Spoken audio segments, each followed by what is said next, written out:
Hello दोस्तों, स्वागत है आप सभी का आपके अपने YouTube channel I read education पर। मैं आपका दोस्त आर के सैनी। आज के इस वीडियो में ह्यूमन साइकोलॉजी के 7वें पार्ट्स के बारे में बात करने वाला हूं। तो इस वीडियो को शुरू करने से पहले आपसे निवेदन है कि वीडियो को लाइक कर दें और चैनल को सब्सक्राइब करके बेल आइकन को ऑल नोटिफिकेशन पर प्रेस कर दें। तो चलिए वीडियो की शुरुआत करते हैं। क्वेश्चन नंबर 100 तक हम पिछले वीडियो में करा चुके हैं और इस वीडियो में 101 से हम शुरू कराने वाले हैं। तो इस वीडियो को ध्यान से देखिए। 101 में पूछा है, यदि एक पिता का रक्त वर्ग ए है और माता का रक्त वर्ग ओ है तो बताइए कि उनके पुत्र का कौन सा रक्त वर्ग हो सकता है। तो पहला ऑप्शन यहाँ पर दे रखा है बी, दूसरा ए बी, तीसरा ओ, चौथा बी ए बी अथवा ओ। तो यहाँ पर हमारा आंसर होगा ओ रक्त समूह होगा। तो सी ऑप्शन आपका यहाँ पर बिल्कुल सही हो जाएगा। क्वेश्चन नंबर 102 में पूछा है, कोई बी प्रकार के रुधिर वाला व्यक्ति किसी आकस्मिक संकट में किस प्रकार के रुधिर वाले व्यक्ति को रुधिर दान कर सकता है। तो इसमें इसका सीधा मतलब है कि बी व्यक्ति यानी कि बी ब्लड ग्रुप वाला व्यक्ति किसको अपना खून दे सकता है। तो पहला ऑप्शन दे रखा है बी ए या ए, दूसरा ए बी या ए, तीसरा ए या ओ, चौथा ए बी या बी। तो इसमें हमारा आंसर होगा ए बी या बी। तो डी ऑप्शन आपका यहाँ पर बिल्कुल सही हो जाएगा। खुद को तो दे ही सकता है और ए बी वाले को भी दे सकता है। ए बी सभी का ले सकता है, तो ये ध्यान रखें, ए बी तो लगभग सभी में आ जाएगा। तो डी ऑप्शन आपका यहाँ पर बिल्कुल सही हो जाएगा। क्वेश्चन नंबर 103 में पूछा है, मस्तिष्क के किस भाग में भूख लगने व भोजन से तृप्ति की अनुभूति कराने के केंद्र स्थित होते हैं। तो पहला ऑप्शन दे रखा है परमस्तिष्क गोलार्ध में, दूसरा अनुमस्तिष्क सेरिबेलम में, तीसरा हाइपोथैलेमस में, चौथा मेडुला ओब्लांगेटा में। तो यहाँ पर हमारा आंसर है हाइपोथैलेमस। सी ऑप्शन आपका यहाँ पर बिल्कुल सही हो जाएगा।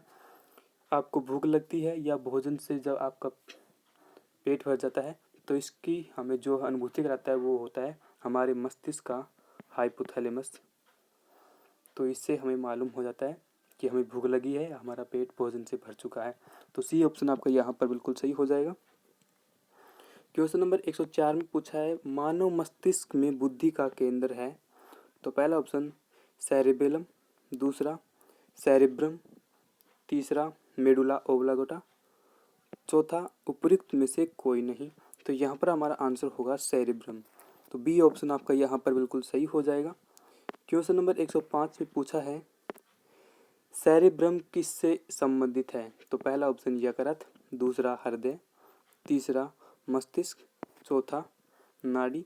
तो सेरिब्रम हमारे मस्तिष्क से संबंधित होता है। तो सी ऑप्शन आपका यहाँ पर बिल्कुल सही हो जाएगा। क्वेश्चन नंबर 106 में पूछा है, मनुष्य के मस्तिष्क का सबसे बड़ा भाग है।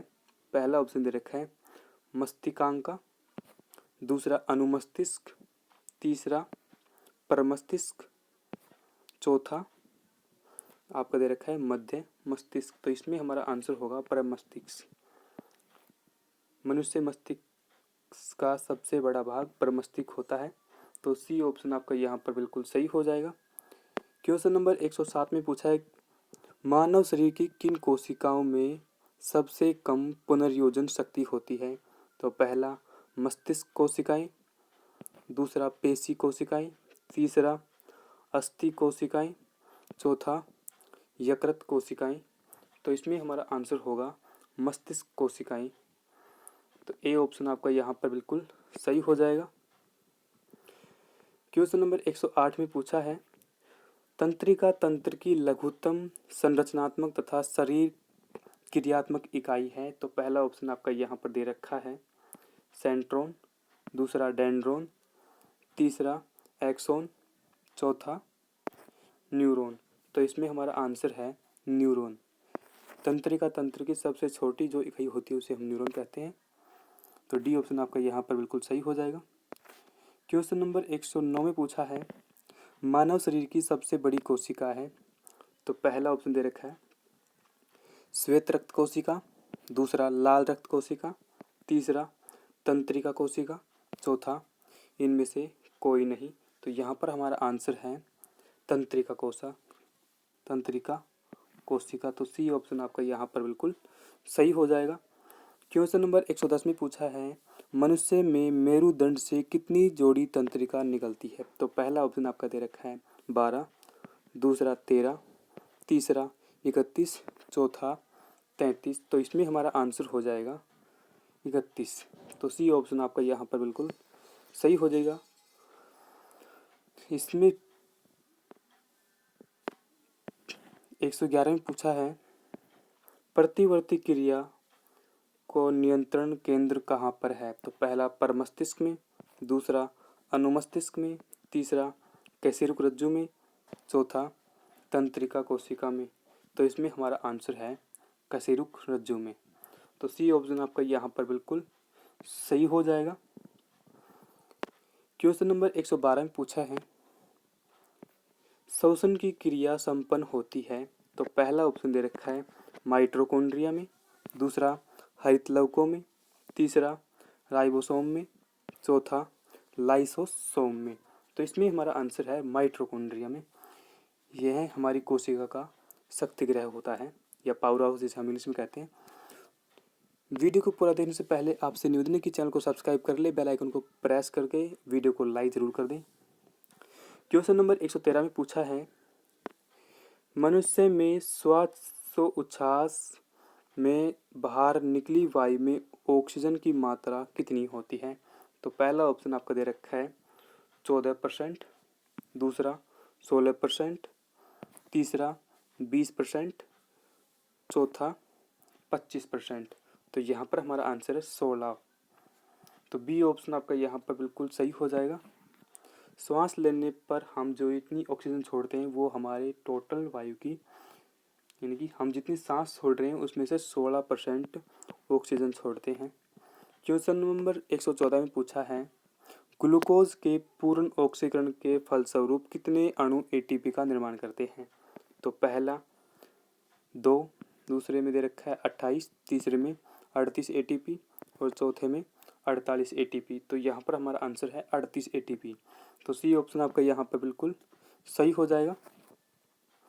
क्वेश्चन नंबर 115 में पूछा है मनुष्य 1 मिनट में कितनी बार सांस लेता है।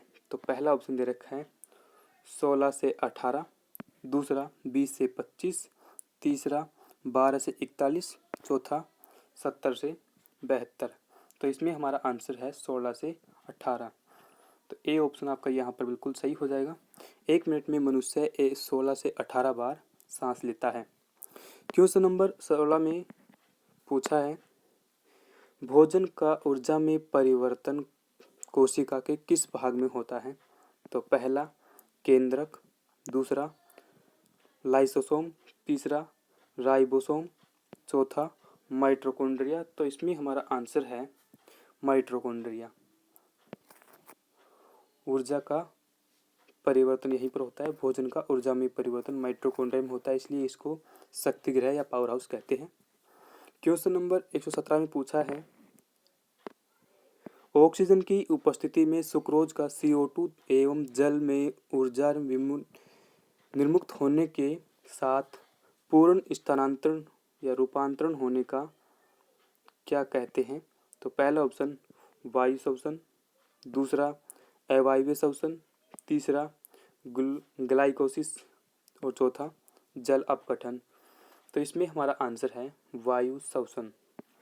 तो पहला ऑप्शन आपका यहाँ पर बिल्कुल सही हो जाएगा। क्वेश्चन नंबर 118 पर जाने से पहले आपसे रिक्वेस्ट है कि वीडियो को लाइक ज़रूर कर दें और चैनल को सब्सक्राइब करके बेल आइकन को ऑल नोटिफिकेशन पर प्रेस कर दें। इसमें पूछा है हमारी छोड़ी हुई सांस की हवा में CO2 की मात्रा लगभग कितनी होती है। तो पहला ऑप्शन दे रखा है 4%, दूसरा 8%, तीसरा 12%, चौथा 16%। तो इसमें हमारा आंसर है 4%। तो तो पहला ऑप्शन आपका यहाँ पर बिल्कुल सही हो जाएगा। तो चलिए दोस्तों, इसके अगले पार्ट में हम मिलेंगे एक नए टॉपिक के साथ, कुछ नए क्वेश्चन होंगे।